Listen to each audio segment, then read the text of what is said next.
we're proud to be here and looking forward to a great show. Mr. Davey, how are things in Southern California doing?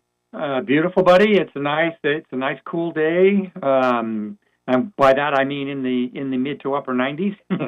Yeah. So looking for another cool week coming up. So that'll be great because I've got a little R&R time coming next Tuesday. I told you about that, Rob. So that'll be fun. Yep. Well, it's 108 here right now, and that's going to be probably the hottest for the day. But it's been getting cooler at night, dropping in the low 90s or mid 80s. So I'm looking forward to that. It was but winds come along, as I always tell you, at 4 o'clock. So it's a nice cool breeze, and right after the show, just flop in the pool and relax a little bit. So that's what I'm going to be doing. Tonight. Less daylight hours, give you a little cooler nights, longer nighttime hours. So every day right now, it's about 64 seconds sooner per day. So just a little over a minute per day that the days are getting shorter. Yes, I know. My wife reminds me to go out and reset the timers on everything, so I have to do that. So that's my chore this week: the sprinklers, the lights in the pool, everything. So I gotta do all that. So anyway, it's a great week. Let's bring in Miss Chris Austin, the purveyor of Maven's Notebook. How are you doing today, Chris? Hey, I'm doing pretty good. How are y'all doing? Good. I know before the show we both asked you how was the seminar and symposium you went to last week, and you didn't go to any. I guess. I know. I think that was you. Anyway, I think we heard wrong or something. So. Yeah, no. Up here in Northern California, we are actually enjoying below average temperatures. I don't know where you are, but so it's like in the low 90s right now. I think on Saturday they're expecting 89. So we are enjoying this, and I mean, it's blowing up my hypothesis, which is that we were all going to fry all summer. But I'm not going to complain, But interestingly, this is the time when things really heat up generally, and the temperatures. This is when we're used to getting the triple digits. But no, we've been enjoying this nice cooler weather, and our tomatoes came out of heat hibernation, so we are in good shape up here. All right. Well, Mr. Davey says he's going up to mammoth fishing this weekend. Oh, lovely up there. So he says he never knows if it's hot or cold there, but he brings clothes for both. So he's prepared. He's going to be warm. He's a good Boy Scout, so he prepares himself well. So since we talked last time, I know we had a brief little story you were talking about the Forest Service suing Arrowhead, or I guess their official name is Blue Triton Brands, but now I hear that they're suing the Forest Department about. Oh yeah. What's going on? Well, they're fighting this termination of their permit, and they say that it just has no legal right, and they have they've filed all these things. They've disagreed with the state water board's ruling all this time, so this is nothing necessarily new, but they seem to feel that their long-term use of that water is legal, and the state water board kind of disagrees. So we'll see what the court has to say. But we shouldn't be surprised. Yeah. I guess we just shouldn't be surprised. So onward it goes. Yeah, we're having the chair of the state water board coming on the show in about a week or two. So it's going to be an interesting question. Maybe he probably won't answer it, say it's in litigation, so they can't talk about it. And then I was with Secretary Wade Crowfoot on Friday, and he's coordinating. He's been on the show before, but he's going to come back and talk about what the big issues are in water in California. And he also, we had a conversation about Sites Reservoir, and he's real big for that. And he says there's some people holding it up, and they want to figure a way that they can bypass that. So it's going to be an interesting conversation. So anyway, do you think just to end the conversation on Arrowhead Water, you think they have a leg to stand on? No. Oh. Honestly, I don't. I think they got away with something for years and or for decades, and I think they're going to ride it out as far as it can go. But no, I think they they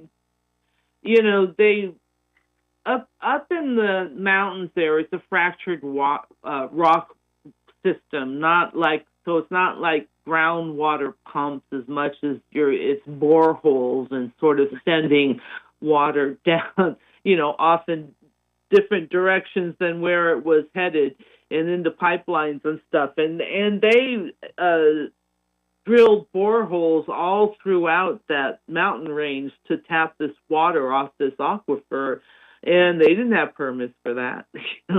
I can assure you, if you go out in the middle of the woods and you decide you want to drill something there, you're going to be breaking somebody's law somewhere. You just can't go do that. So, so I think that's where it will end, but they're going to keep trying as best they can, I'm sure. So, well, to put my questioning to end on this subject, do you know if the Forest Service asked for an injunction to stop them until they have the trial?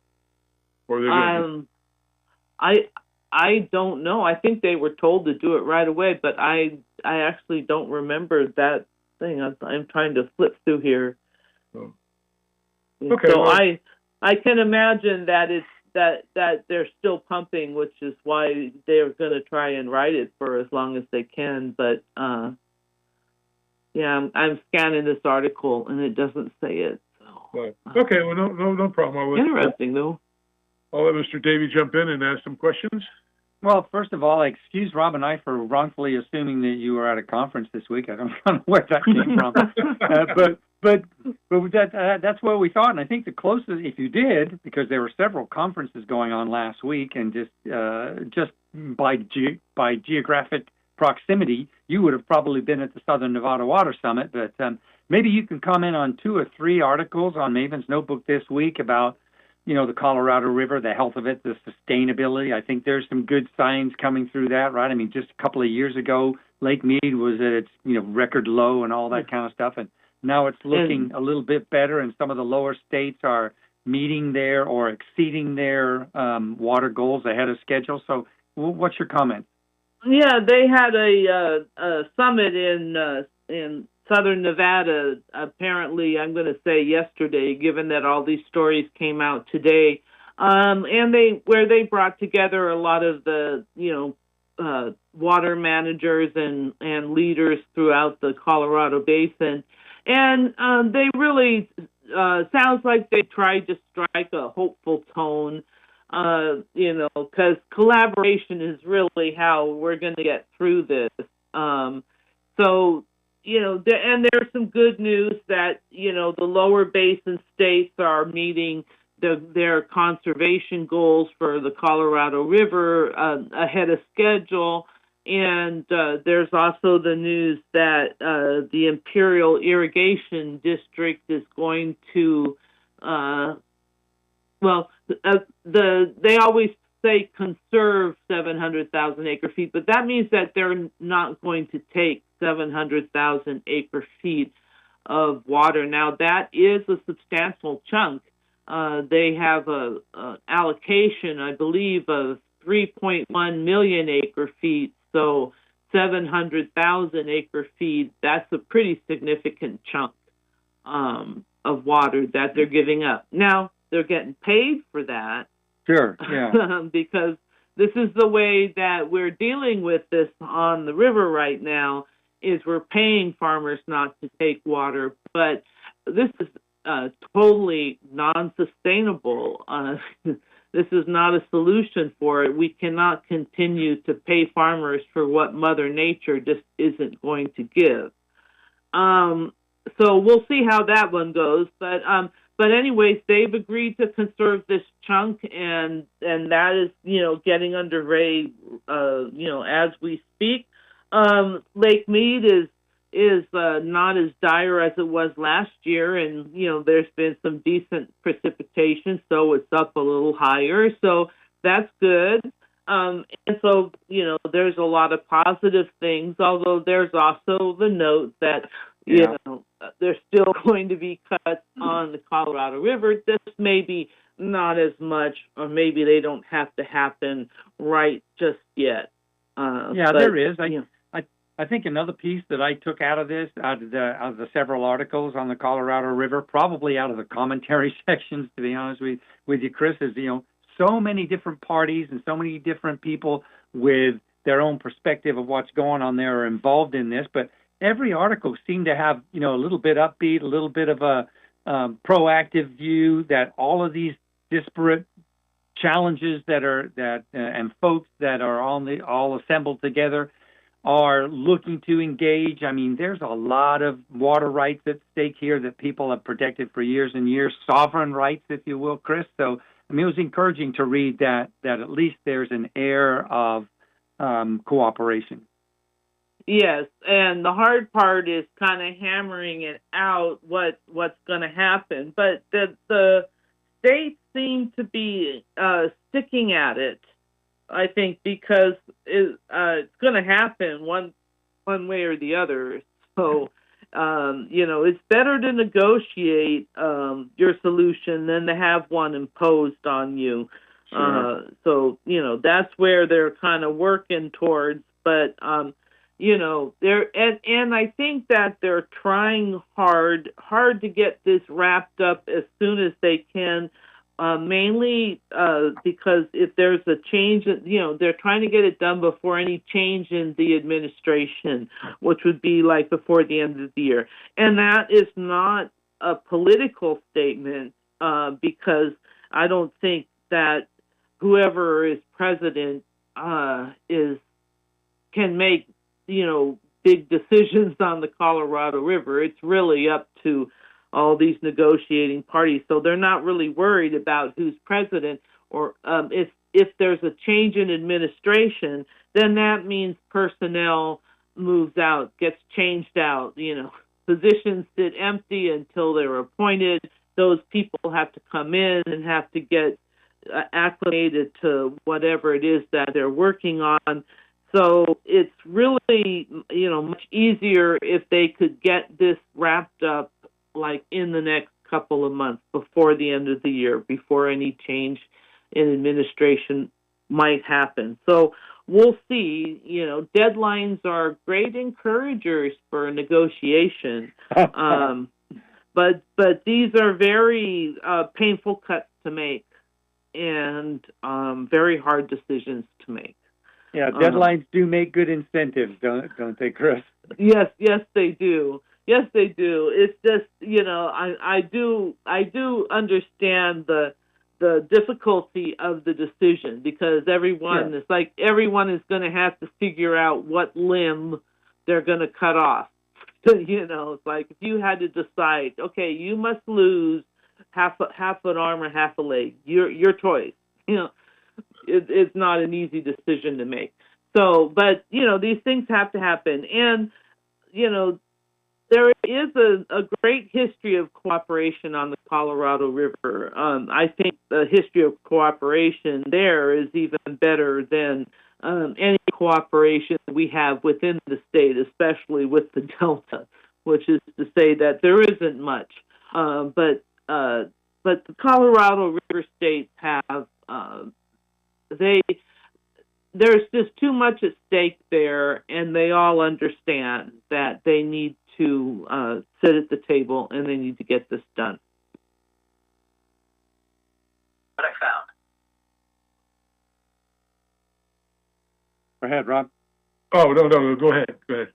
I was just going to ask, Chris, is there any updates on I'm speaking of proximity, right? You're right up there by where the park fire was. Now burned, an area larger than, the city of Los Angeles. What's the latest? I know it's not out or fully contained. What's the latest? It's burning now into remote areas. Not so much evacuations. These are, again, rural, unpopulated for the most part, areas now. So, they're still working on it. It's probably going to be months. Yeah. If you remember when those that lived in Southern California, the station fire burned for, oh gosh, 8 months. It was just off in this remote area, but it just kept burning. I was very surprised when they finally announced it was, they finally had it fully contained and considered out. But yeah. Still burning. Yep. Going to go on forever. So anyways, an interesting story today was, talking about our great California tomatoes and how we take them for granted. A lot of tomatoes come out of the Sacramento Valley, the Central Valley. So, it's an interesting story.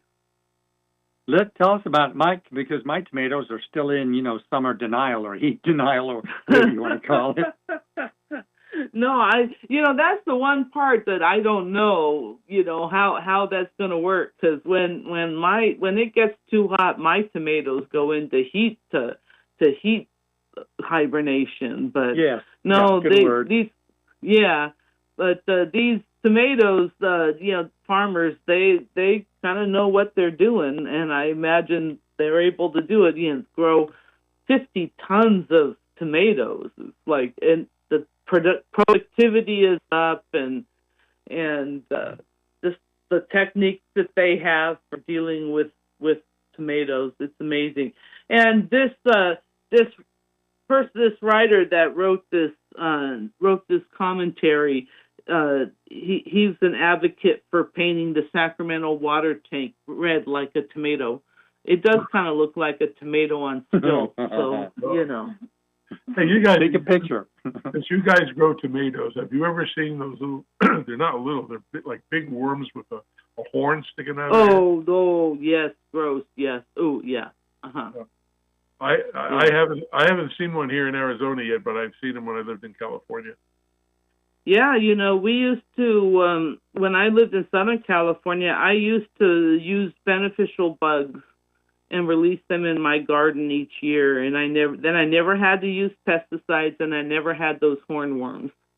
There was like some nematodes and white flies or whatever that I would order. I'd order this kit and put them out. So, as a matter of fact, I also didn't have any snails in Southern California because I populated my yard with those decolate snails. They're a predator of the brown snail. Oh. And they repopulate. So, yeah. Well, so that's my tip, you can Kathy Kellogg's chairwoman of Kellogg's Garden Products. Her husband owns a company that sells garden beneficial bugs. Yeah, and I remember when we were doing a expo, a night in the garden for Western Municipal Water District. They used to let a lady do release like 500,000 ladybugs. And I always questioned, how did they, and I asked Kathy, when she was on our show before, I said, how do you know that when you buy 500,000 ladybugs that you're getting 500,000 ladybugs? Because no one's going to go 1, 2, 3, they put them in the box. I guess they go by volume versus weight, because I learned something too when I went out to their facilities on the organic stuff, that even though they have bags, each bag that's sealed may not weigh exactly the same as the next one. They just go by cubic volume, and one can be heavier than the other. I didn't know that. So that was kind of an interesting fact. But I was intrigued by the ladybugs, how they knew they sold somebody 500,000 of them. So anyway.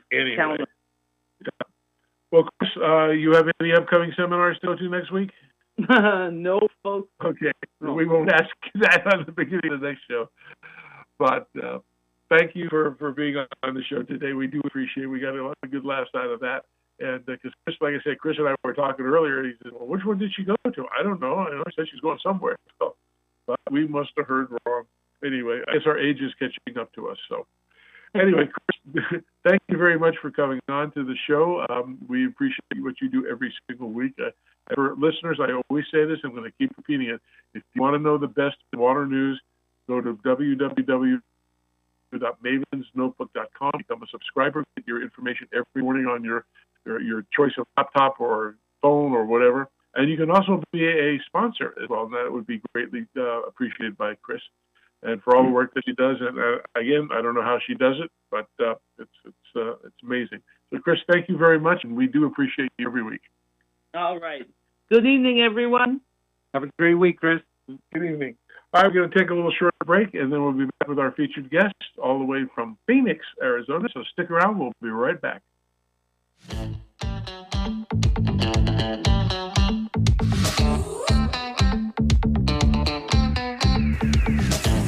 Get ready, because the forecast for this May through June is a torrential downpour of points. Site One is proud to introduce our exclusive NDS Point Storm 24 event. Partners Program members who use drainage, hardscapes, and irrigation products can earn up to 4x the rewards in May and June for purchasing quality NDS products. That's 4x the points on a whole range of product solutions for residential and commercial projects.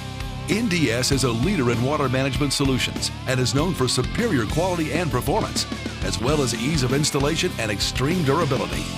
You can count on Site One and NDS to help you grow your business. NDS Point Storm 24 from May through June. It's the perfect storm of points and performance.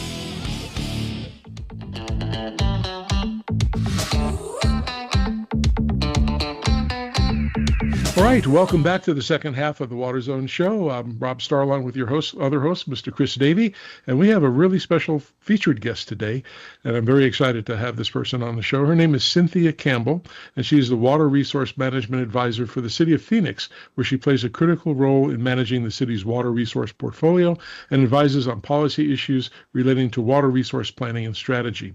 She's also an attorney with over 30 years of experience in environmental, water, resource law, and policy.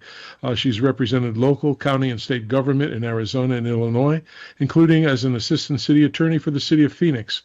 Campbell also serves on the Arizona Reconsultation Committee, which is charged with advising the state's negotiations and negotiators on new Colorado River operating rules, and on the Governor's Water Policy Council, which is tasked with modernizing the Arizona Groundwater Management Act, which is legislation that protects the state's groundwater supply.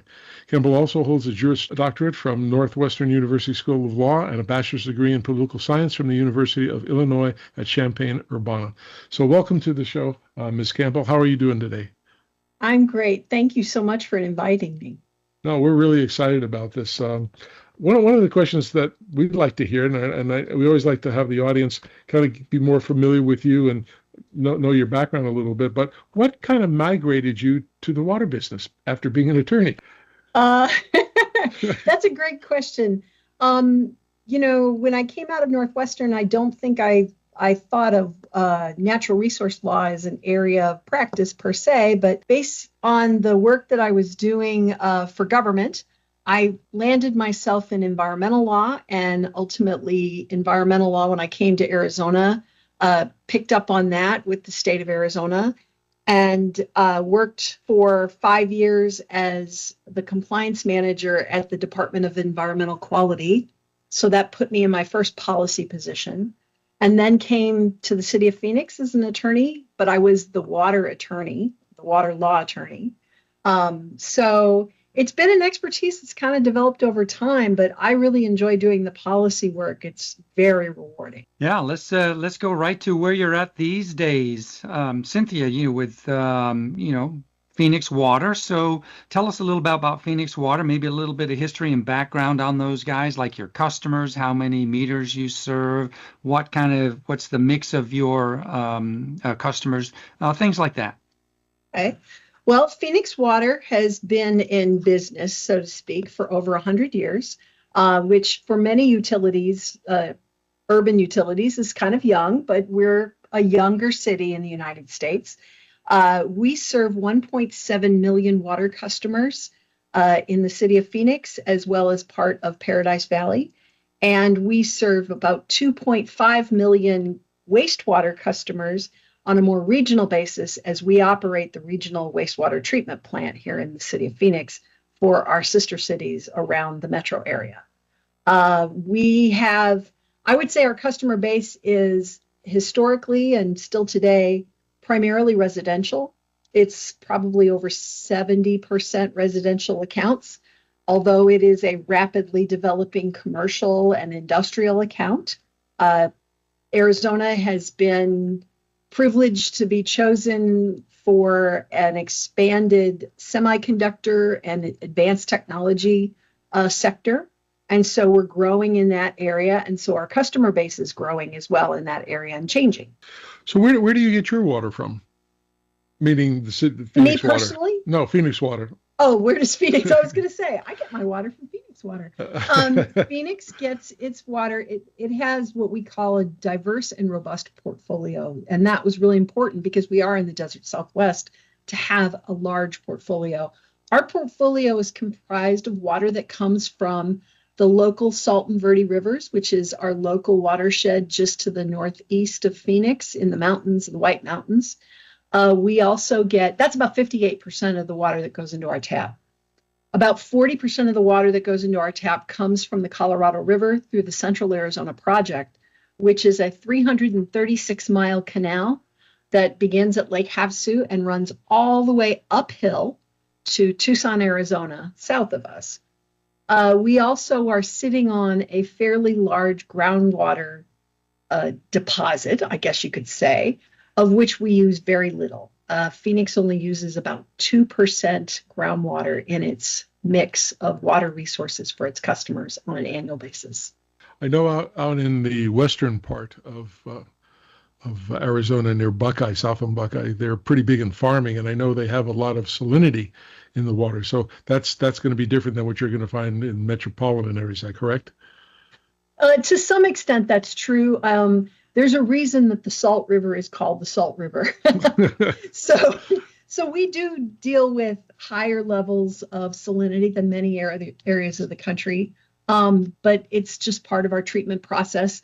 Because we are 98% surface water based, all of our water, per the Safe Drinking Water Act, is treated at water treatment plants before going to customers. So we really have the ability to treat out whatever undesirable constituents that we need to. I can tell you this for sure. Let me ask you this question, Cynthia, because, I'm in California. Rob was in California until he moved to Arizona himself. And water in this state is it's controversial, to say the least, right? Let's say that. Do you have the same sort of issues in Arizona water when you kind of look at the bigger picture in Arizona? That's kind of an evolving situation. I mean, if you live in the desert, Southwest, water is an issue. It has to be an issue, right? Yeah. It's existential to everything we have here in Phoenix. And so, the water resource portfolio of the city of Phoenix has been very carefully cultivated and built over the past 70 plus years. But that's largely been done as a collaborative effort. So the Phoenix metro area originally was an agricultural area that was served by the Salt River Project primarily. And as that area basically turned over from agriculture to municipal uses, we kept those water rights and use them now on an urban basis. But a lot of that has been, not so much as a competitive us versus them as much as a collaborative transitional thing. And I think that's really been true throughout Arizona.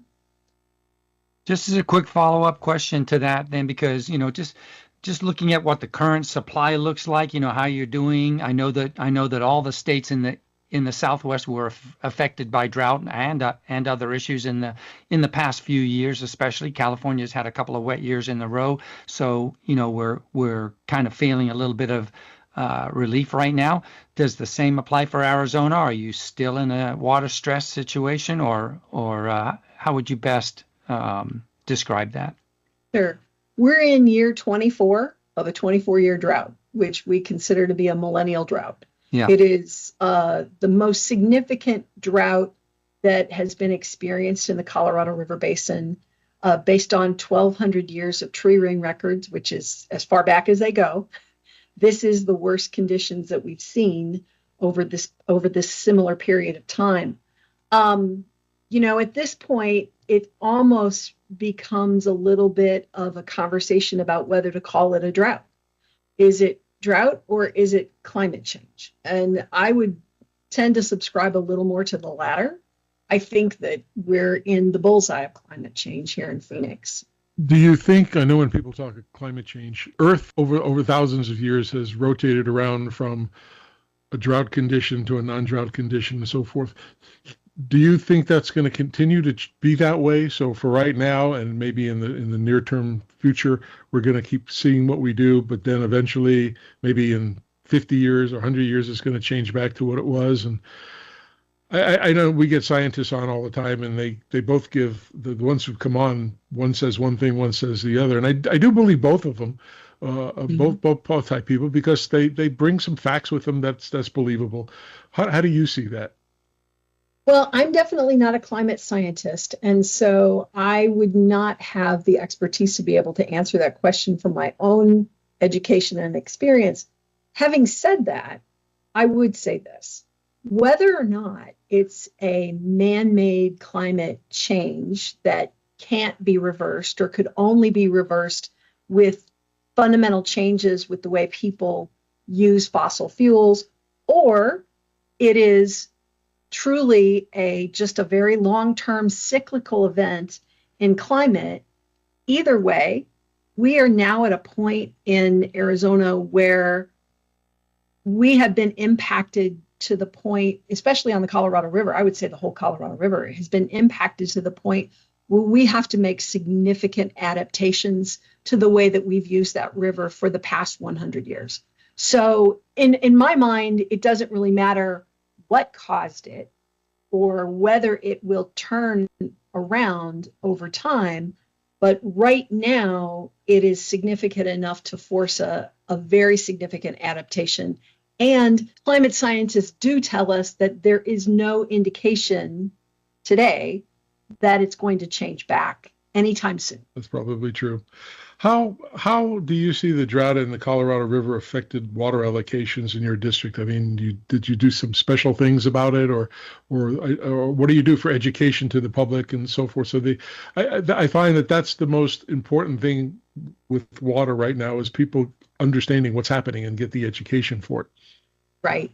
And, Phoenix is kind of unique in the sense that because we are in a desert, people move here and they might not understand the details of how water resources work in this area, but they know they're in a desert and they know that water is not a plentiful resource in this part of the country. And so I think that gives us a little bit of a leg up on other areas of the country that may find themselves water stressed when it's not as apparent from their climate. For us, because we have that leg up, we've really encouraged our customers to have what we call a culture of conservation, to really think carefully about how they use water, to use water wisely.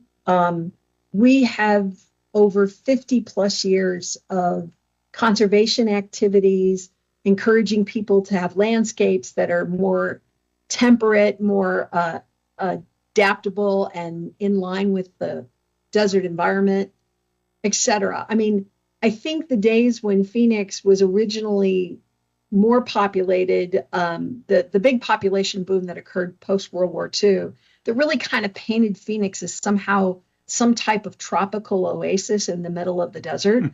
I think we're moving away from that now and understanding that paradigm, a tropical oasis, is not sustainable based on our water resources. I think that's a great description, Cynthia. Yeah. I mean, it's perfect. I'm one of those people with that mindset, by the way, right? And of course, I have, as Rob knows, I have my oldest daughter lives in Phoenix, so we're there quite often. But do you, when you said you're in year 24 of this drought, is Phoenix water currently in a declaration of drought? Is there one of the stages you're in? Are you currently in a drought stage? We are. As part of a requirement from the state of Arizona, all municipal utilities have to have a drought management plan. Phoenix has one, and it has various stages that relate to the availability of the resource for our customers. We're currently in a stage one, and a stage one drought declaration means that a supply insufficiency appears likely. That's based upon our read on what's coming on the Colorado River, probably around January 1st, 2027, where we anticipate losing probably a significant amount of the water that's available to us currently from the Colorado River. And so what that means to our customers is that we're kind of alerting them to the situation that, we are approaching a situation in which our resources might be more constrained. We're asking them to learn more, to become more aware of how they use water, where they use water, and how they can, on their own level, on their household level, adapt to use less water or to use it certainly much more efficient. And so far, our customers are pretty responsive to that.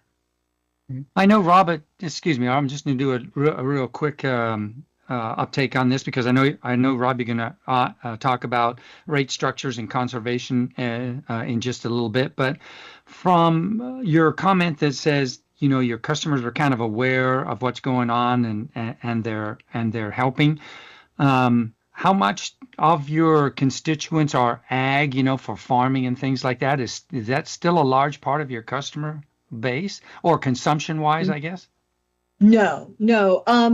One of the, while Phoenix and the Phoenix metro area was originally an agricultural area, basically as urbanization has come out, it's pushed agriculture out.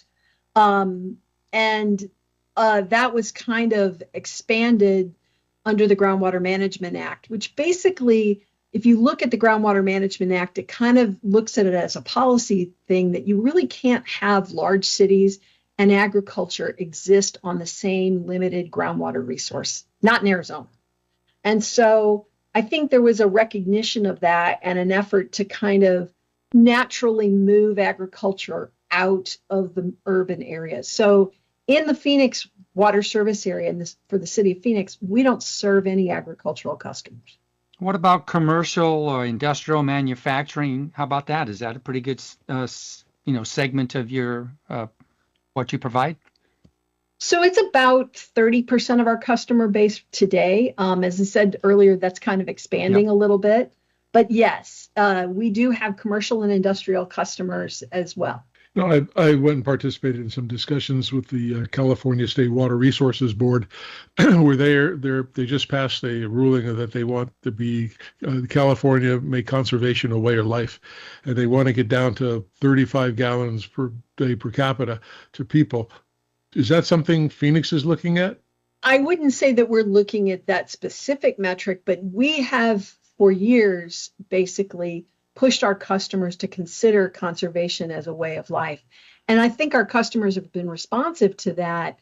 In the last 30 years, our gallons per capita per day on the residential basis has dropped about 34%. So now it's below 100 gallons per day, and that includes outside water use for landscaping. That's a significant change. In fact, in the last 2 years, I think we've seen a 10% drop, which is kind of remarkable. But yeah, we continue to see the trend. A lot of the trend is also driven by by renovation and actually new builds coming online that are putting in more efficient plumbing, more modern fixtures. That helps. And also that trend that I mentioned earlier of, we're moving away from the very grassy palm trees, lush landscaping, and we're moving more into a desert adapted xeriscape kind of landscaping, even at our residential homes. You were mentioning, I think one of you was mentioning that you have a daughter who lives in Phoenix. If you come to Phoenix to visit and you spend time in the central city, which is the oldest part of Phoenix, you'll see a lot of remnants of the way it was set up post-World War II with a little more grass. You see a lot of palm trees. But as you move toward closer to the newer areas of this developed city, it's a complete difference. You won't see palm trees, you don't see a lot of grass, you see a lot more desert scapes. And so we've adapted over time, and that's something that's really critically important, that we continue that adaptation. When I moved here at the west end of Phoenix, up towards Verado, I guess is what they call it. It's not an official city, but someday I'm sure it's going to be. It's supposed to be the fastest growing city in the country. But everything here, for all the new homes, we had a home built here, and it's all drip irrigation. And it's quite a difference from me coming from California. I won't tell you what my water bill was there. It was a whole lot more money because it was a lot of lush grass. I had a large property and such. But I think people, once they understand that, I noticed there's several nurseries in Phoenix. I won't mention because I'm trying to favor one versus the other. I go to both. But I noticed that they really try to direct their customers into taking a look at what's viable for Arizona, and not bring some of these exotic stuff that maybe they had in California or they had in Florida or they had in New Jersey. What fits here is what's going to work best. And they've helped my wife and I pick out a lot of different things, and I think that's the right thing to do. Again, it's going back to education. I think that's dramatically important. Does Phoenix Water offer any type of rebates for conservation efforts? I know California. Go ahead. We do. We call them incentives as opposed to rebates, but it's exactly the same thing. So we offer a $75 incentive on changing out a toilet. So if you're changing to a low flow toilet, we also offer that same amount of money for a change to a smart irrigation controller, which we think is really important. A smart irrigation controller can do amazing things, because I think one of the challenges that we have in Phoenix that might not be the case in as many areas of the country is what you said just a minute ago. People move here from other parts of the country, and they are now introduced to whole new plant species that they've never had to deal with before, and they don't really know how it works. And I think one of the biggest challenges we have is that people think that with the hot temperatures that they have to water everything all the time. And in fact, I mean, if there was one thing I could point at, the biggest conservation gain that we could make in Phoenix, it would be is trying to teach people that the plants that they're putting in that are desert adapted plants do not need to be watered every day. In fact, they don't need to be watered more than twice a week, even in the hottest part, which we're in right now. So those kinds of things, those are available. We also offer a new incentive for removal of grass for commercial properties right now. It's a pilot. And we are hopeful that by the end of the year, we will be offering that as well to our residential customers. And that's $2 a square foot. I know in California, they did that up to $3 with Metropolitan Water District. But then after many people took advantage of that, they realized they have to pay tax on the rebate money that they got back. Is that something that's going to happen in Arizona? That's always possible. In fact, I think it's not only possible, I think it's probable. I think there's been a real disconnect on the federal level with water conservation, whether you call them rebates or incentives, that the IRS has not seen them in the same way that they've treated energy rebates.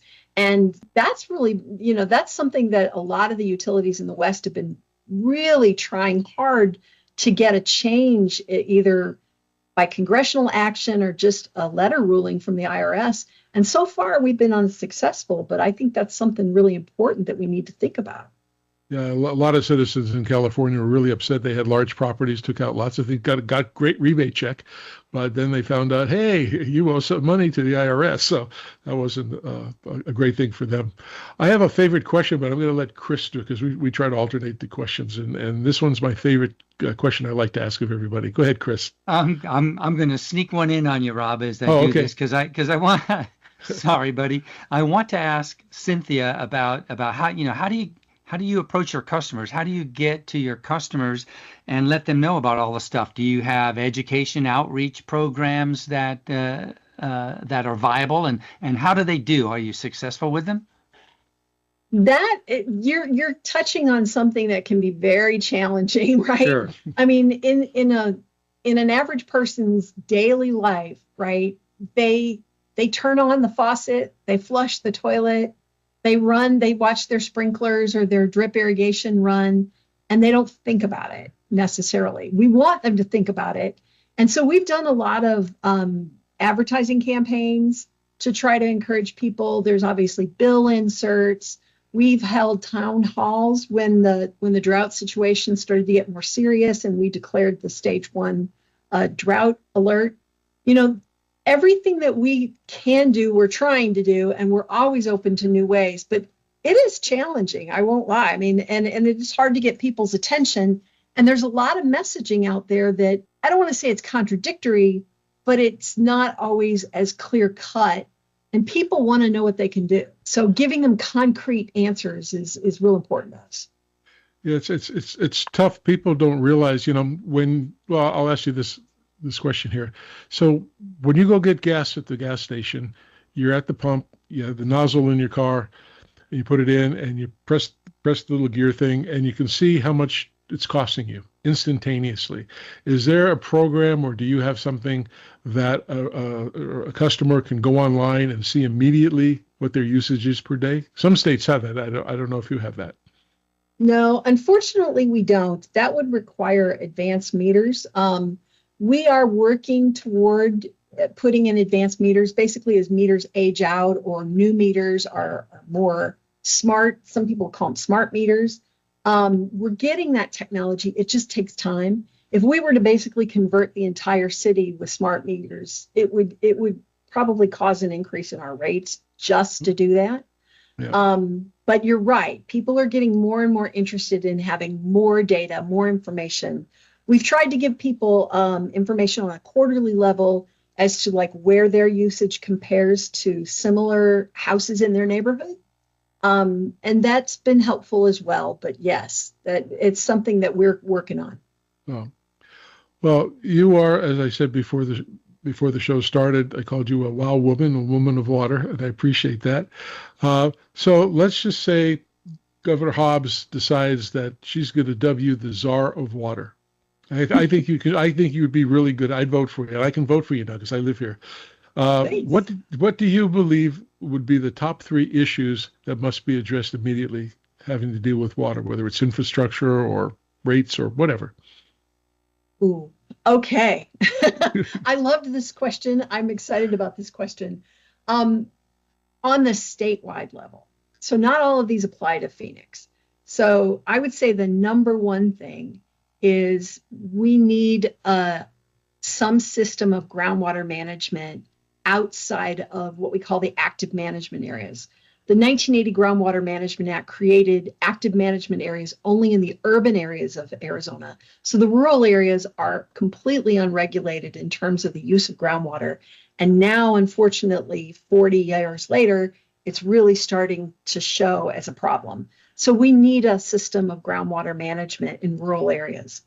2, I would say, and this you almost have to appoint me the czar of the region, maybe for this, but we need a real resolution on the Colorado River.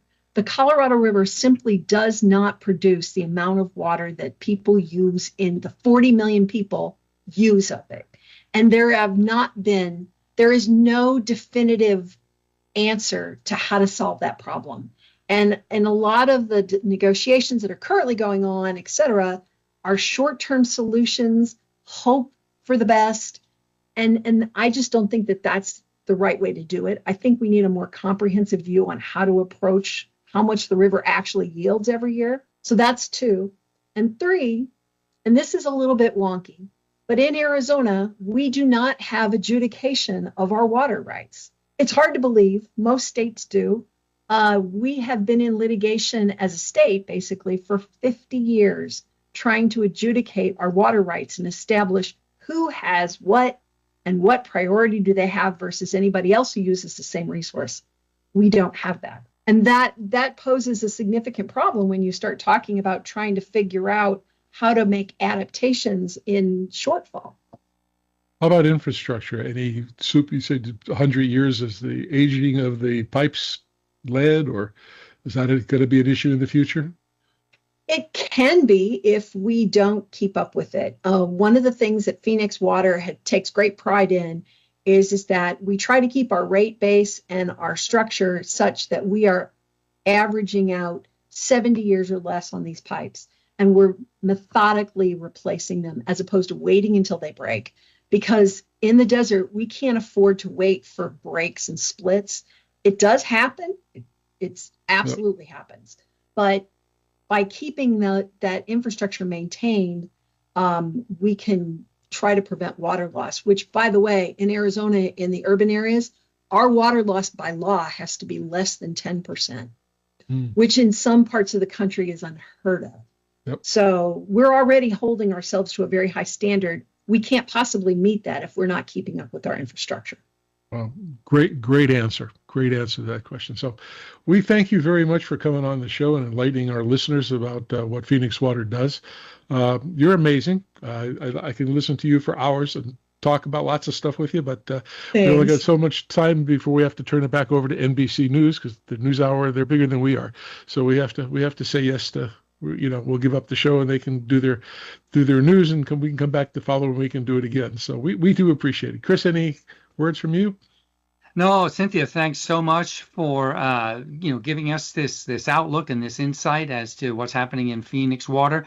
I'm going to talk to Rob. I'd love to have you back. I know you guys have got some wastewater programs going on there, and I'd really like to learn more about those. There's tons of new technology out there, especially in the produced water sector, and maybe that's a subject for the next time. We would love to talk to you about advanced water purification. All right. Well, thank you again for joining, and we'll hopefully get in touch with you and have you come back. And you can call us when you want to come back. If you want to come back sooner than we want you, just call us. You got a slot. All right. Thank you very much. Okay. Thanks.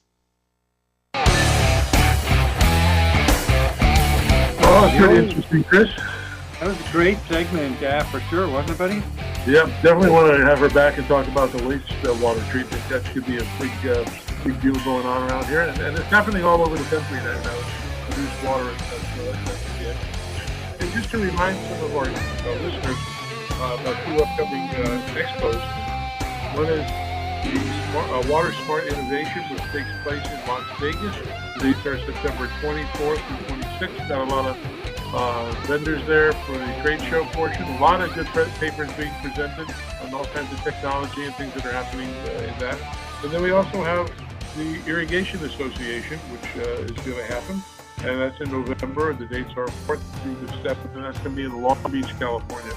Those are two upcoming things that are going to be pretty good, and we'll be having a lot of visitors and guests coming onto the show from that, and hope to have great show season this year. So, the IA just released their winners for the award recipients for the show too, as well. Maybe on the next show we can spotlight a club. That would be perfect. Well, Chris, it's that time we got to say goodbye and turn it back over to you guys at NBC. So, as we like to do every show, is tell everybody the most important factor to do this week is please help keep our planet blue. That's right. Please help keep our planet blue. And if you like green, you got to have blue. So good night, everybody. We'll talk to you next week. Have an excellent weekend and stay cool wherever you are. Thanks. Bye-bye. Thanks for tuning in, everyone. See you next week.